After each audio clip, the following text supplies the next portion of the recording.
Before we dive in, we want to provide a trigger warning here for anyone that may not be ready to hear some of the real and raw shares from someone else's personal breast cancer experience. If you are not in a place to listen today, my friend, simply tune out for now, take care of you, and come back anytime when you're ready.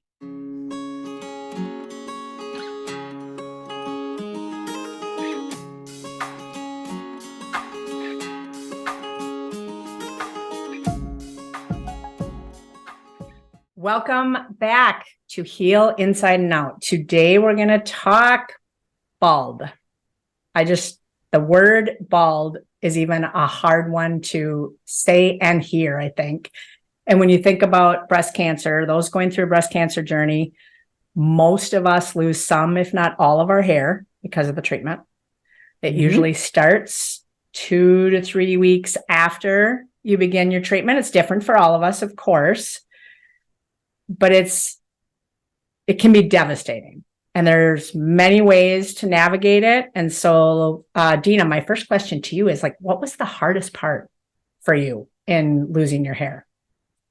I always thought what it would be like to be bald, to be honest with you, because when I knew I had to go through chemo treatments, they told me I was going to lose my hair. So I kept saying, oh, what am I going to look like bald? Am I going to have a nice round head? Is it going to have some dents in it? I kind of pictured this whole thing.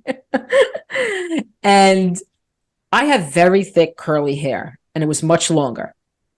So what started to happen was right before Thanksgiving, my hair started to come out in clumps. It was on the pillow. I would brush my hair, it would be big clumps. But a day or two before my family was supposed to come over for Thanksgiving, because they were doing everything, I just happened to reach the back of my head, and I just kind of did a comb, my fingers were my comb. And I went something like that, and I grabbed my hair, and I was just like, oh, a huge clump was in my hand. And that's when it hit me. It was like, that all came from just brushing my 4 fingers through my hair. And it was devastating to me. And what had to happen was, I'm like, all right, what am I going to do with this? All right. So I spoke to my husband. He was home, and we were chit-chatting about it, and I was okay. But the other challenging part of this was, now my whole family is coming over for Thanksgiving. Is anybody going to notice? Because I know it's much thinner, but people can't tell because my hair is so curly. So nobody noticed. In my head, I was playing this whole game of, oh, they're going to notice. What are they going to say? Who's going to be upset? Am I going to get upset?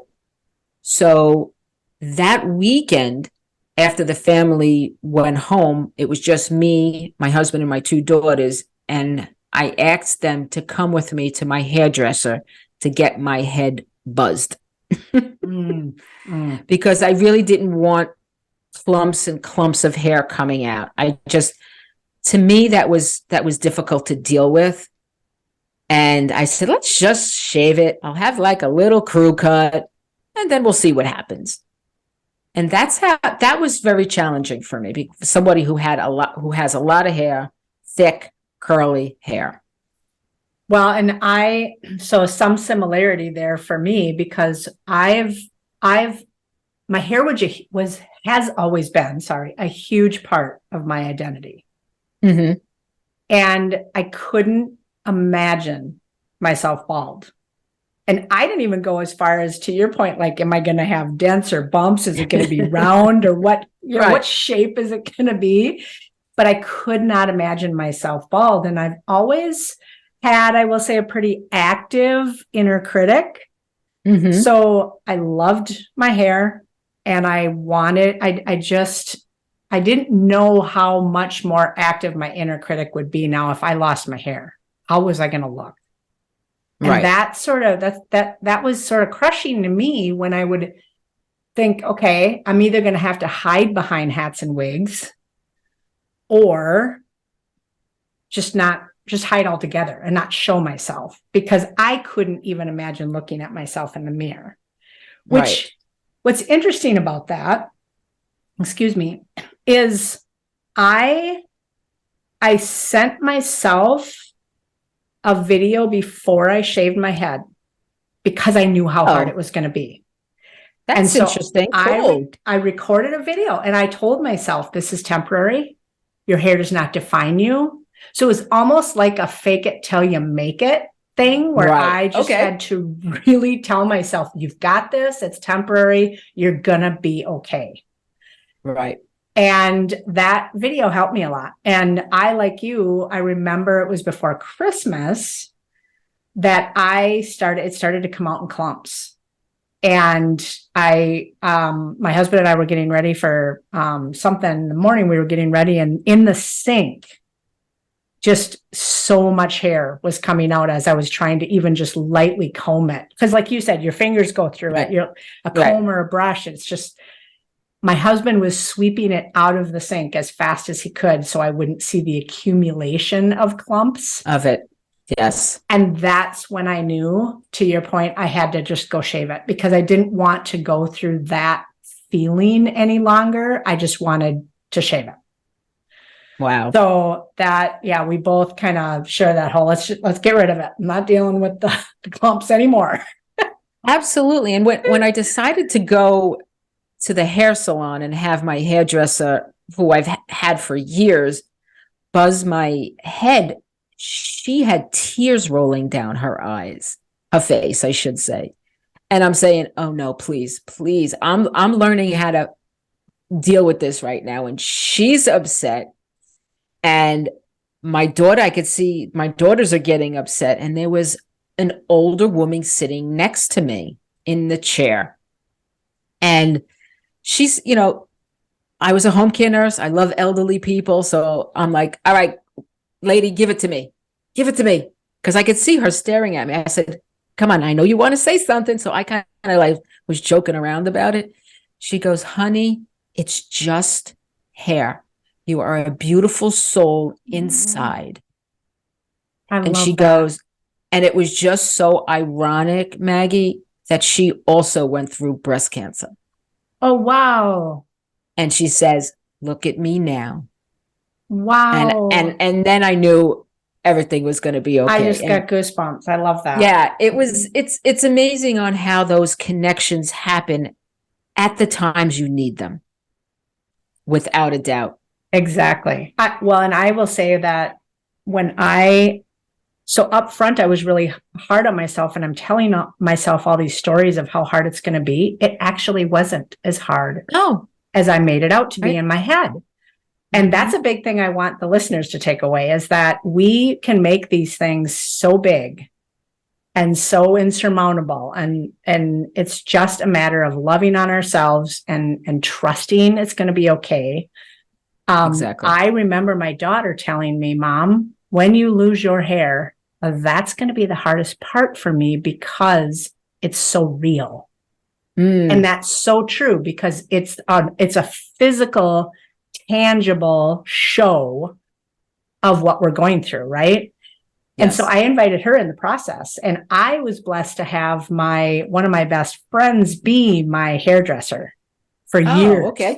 She has been. So she's just like, you tell me when, where, what word, like, she's just like, you just tell me.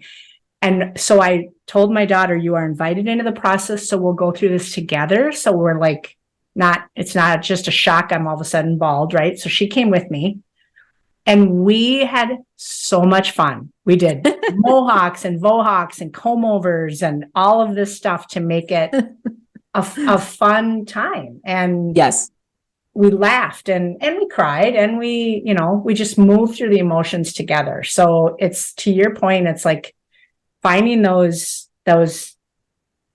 parts of the process and the people in the process that will help make it easier. Exactly. Is a huge part of it. It's a huge part of it. Yes. So how did you use anything, any tool, any strategy, something to help with the boldness? Yes, I will say that had you approached me back then and said, well, just be bold, I would have laughed, right? Like my daughter-in-law initiated a really bold healing moment for me, and she doesn't even know it. And this was at Christmas, just shortly after losing my hair. She looked at me and she said, are you just gonna embrace the bald? And I looked at her inside. I'm like, oh, hell no. Nope, not me. But then my second thought was I scanned the room and I've got 4 beautiful granddaughters standing there. And I'm like, this could not be a more beautiful opportunity to show some strength here. Okay. And so I'm wearing a wig and a Santa hat, right? And after she asked me that question, I asked all the granddaughters, I said, okay, let's go in the bathroom. And asked, okay, are you ready? And they, of course, knew what I was going through, but we hadn't really talked about much. Right. I said, are you ready? Really probably asking myself if I was ready, right? And I just took off the wig and the hat. And the looks on their faces, Dina, it was like the surprised look, especially of my youngest granddaughter, but it was like, I was no longer hiding. And it felt so empowering to show them that I'm okay. I got this. No, I don't have any hair, but so what? Yes. So that was, I think, it was a moment that I chose to really leverage for them, but it ended up helping me more than I knew. Yes. To create that shift, to your point. Yeah, the shifts can be a lot of fun. And it could be very shocking to others and to ourselves, as like you said, you were saying to yourself, are you ready? Are you ready? But yeah, it really was about Maggie being ready. Right. What did you do, Dina? I'm guessing you had fun with it. Oh my God, I did have, I had a lot of fun with it. Before I got my head shaved that Thanksgiving weekend. So the family's over on Thanksgiving Day. So I'm upstairs, my bathroom was upstairs with the bedrooms and everything. So I said to my sister and my 2 daughters, you got to come upstairs. I got to show you something. So they're like, where are you? I said, I'm in my bathroom. I got to show you something. Can you just come up here? So that all 3 of them come up there and my sister-in-law. So there's 4 of them. And I decided to take, like I said, the back of my head, comb my fingers through it, get a big clump. I did it on both sides. So now I got 2 handfuls of hair. And they were like, the face, like you said, the look on it was shock, right? And my youngest one's crying. And I'm like, stop crying. I know what happens, mom, nurse, EMT. I'm like, stop crying. I said, we're going to play a joke on Uncle Lenny, which is my brother. No, you did not. Yes. My brother is completely bald. He lost his hair young, like my grandfather and my great-grandfather and everybody else. So I took both clumps of hair. I go running downstairs, right? And I come behind him and he's sitting on the couch and I put all the hair on the top of his head. And I'm fixing it, making a little toupee. And everybody's like, what is wrong with you? How come you're just so lazy? Like, this is serious. I said, what's so serious about it? It's hair. I said, and he wants more hair. And he's always said to us, I wish I had your hair. And I said, here it is.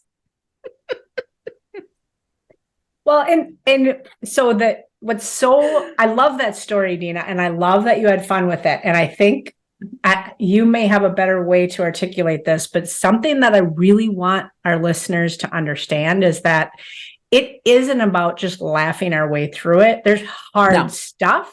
Oh, absolutely. There's a lot of hard stuff. Yeah. And we move through that stuff in our own unique ways, right? And there is, as you said in our other episodes, there's no right or wrong way to do this. No. But finding the humor and in your case, like just kind of playing fun with your brother and with everyone else in the room, it just helped lighten things in that moment. Yes. Yeah. I have one other story that I really want to share for Yeah. our audience and listeners.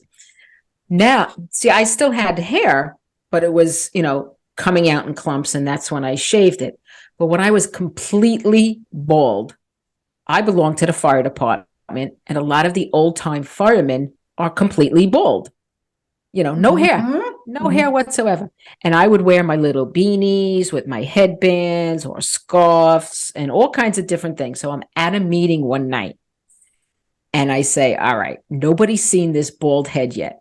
Okay. So there are 4 old time firemen sitting around the table, and I come up behind 2 of them because their backs are to me.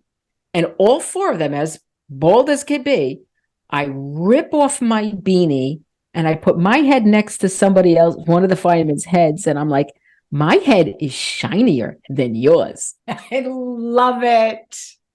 They were like, what, put that back on. I'm like, no, I'm not putting it back on. I'm going to sit right here with you. I said, I'm going to have a beer and we're going to talk. I love that. It was hysterical. And from that point forward, it was just like, yes, my chemo treatments were mostly through the winter time, so it was cold out. But when I was inside, whether it was my own house, the fire department, sometimes at work, if it got too hot, I took my beanie or scarf off. I just couldn't deal with the heat. I really couldn't. Well, but that was my choice. Yeah. It was my choice. And 1 or 2 times somebody got a little uncomfortable and I said, are you okay? And they were like, why are you worried about me? I said, because I don't want to make you uncomfortable. And they were like, what? I'm like, yeah, I don't want to make anybody feel uncomfortable. I said, I'm choosing to not wear my scarf today. Are you okay with that? And they were like, that's when they were like, oh my God, yes, we're fine. But we just got to get used to your bald head of yours.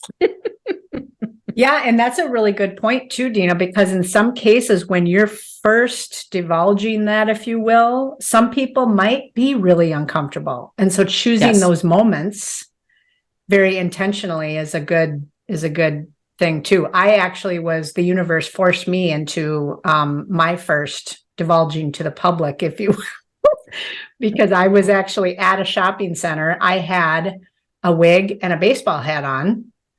And I hop out of my truck and I'm headed into the store, walking across the parking lot, and a gust of wind.